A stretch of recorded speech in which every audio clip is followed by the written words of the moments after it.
बढ़ती खालिस्तानी गतिविधियों पर भारत लगातार अपनी चिंता जाहिर करता रहा है।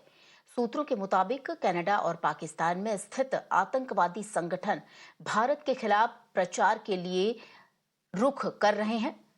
बता दें कि डार्कनेट एक सोशल मीडिया प्लेटफॉर्म है जिसकी मदद से खालिस्तानी भड़काऊ पोस्ट और लोगों को बदनाम करने के लिए इसका इस्तेमाल करते हैं। इसके साथ ही खालिस्तानी डार्कनेट पर बिटकॉइन में आतंकवादी गतिविधियों के लिए फंडिंग भी मांगते हैं। एक विशेष बातचीत में वरिष्ठ आईपीएस अधिकारी और महाराष्ट्र सीएम कार्यालय में प्रधान सचिव ब्रजेश सिंह ने G20 शिखर सम्मेलन के दौरान भारत विरोधी तत्वों द्वारा सोशल मीडिया अभियानों पर विस्तृत चर्चा की।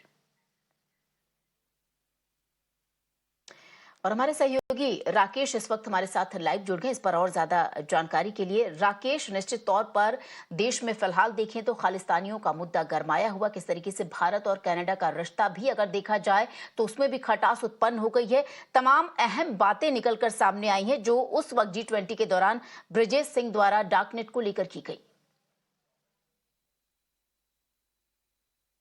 जी बिल्कुल, देखिए खुफिया एजेंसियों को ये जानकारी मिली है। लगातार भारतीय एजेंसी जो है वो खालिस्तानी आतंकियों की हर हलचल पे जो है वो नजर बनाए रखी हुई है और इसी में ये बात सामने आई कि किस तरीके से नंबर 1 सबसे पहले जो सोशल मीडिया है उसका इस्तेमाल कैसे खालिस्तानी आतंकी अपने फेक प्रोपोगंडा को फैलाने के लिए इस्तेमाल कर रहे हैं। और जब उन्हें ये फेक प्रोपोगंडा फैलाना होता है तो इसकी जब उन्हें रणनीति बनानी होती है उसके लिए वो डार्कनेट का इस्तेमाल करते हैं। डार्कनेट एक ऐसी छुपी हुई परत है जिसको ट्रेस कर पाना बड़ा ही मुश्किल काम है और इससे वे आसानी से जांच एजेंसियों की नजर से बच सकते हैं। तो डार्कनेट में ये डिस्कशन होता है कि कौन से मुद्दे को अब भड़काना है, किस मुद्दे के ऊपर हमें क्या कंटेंट करना है, किस हैशटैग को हमें वायरल करना है, किसको ट्रेंडिंग बनाना है। और इस तरीके की जो रणनीति है वो रणनीति तय की जाती है। अलग अलग इवेंट्स कहाँ पे ऑर्गेनाइज करने हैं, कौन सा सेमिनार कहाँ पे रखना है और इसका जो भुगतान किया जाना है वो कैसे बिटकॉइंस में पे किया जाए और बिटकॉइंस को पे करने के बाद में जो है उसे एनकैश करके कैसे उसका इस्तेमाल आतंकी गतिविधियों में या भारत के खिलाफ अलग अलग गतिविधियों में इस्तेमाल किया जाए।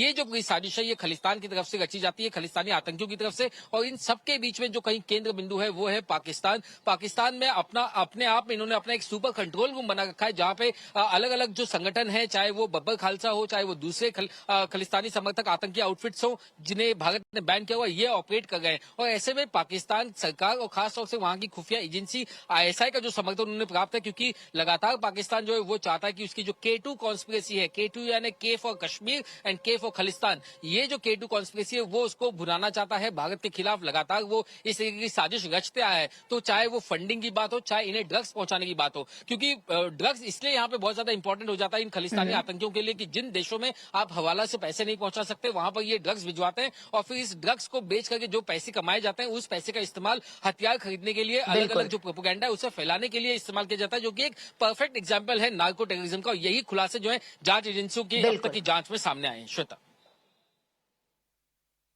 बिल्कुल राकेश, आपका बहुत बहुत शुक्रिया इन तमाम जानकारी के लिए। और अब आपको सुनाते हैं हमारे सहयोगी राकेश ने जब ब्रजेश सिंह से बातचीत की तो क्या कुछ कहा उन्होंने, वो भी आप देखिए। What is the reason about the Pakistan's fueling up this propaganda? Because is it about their K2 conspiracy or something else? Look, K2 conspiracy has been a very long conspiracy by Pakistan, which has failed consistently.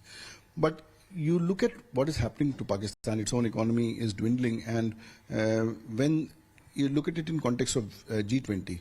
So when G20 was happening, Pakistani and Khalistani, so-called Khalistani accounts were together tweeting against, G20. And they were so unhappy about it. Imagine this. So for whatever ideology would Khalistan have, what does it have to do with G20? But it is clearly on at the behest of Pakistan that this was happening, and it created huge Twitter storms, and even there were very clear threats on social media. But you see that it boils down to nothing, and it's just basically a coordinated, inauthentic activity. It's computational propaganda. So you mentioned about Pakistani economy. So the viewers would like to know, how is it possible for them to manage the funding such ideology? Pakistan's ISI is the only agency in the world which is said to have funded itself from drug money. So when an agency behaves like a rogue organ of the state, then there are no checks and balances. Then it's free to cultivate poppy, make drugs out of that and sell it to the world, and from this money create narco-terrorism. So funding is no issue for them.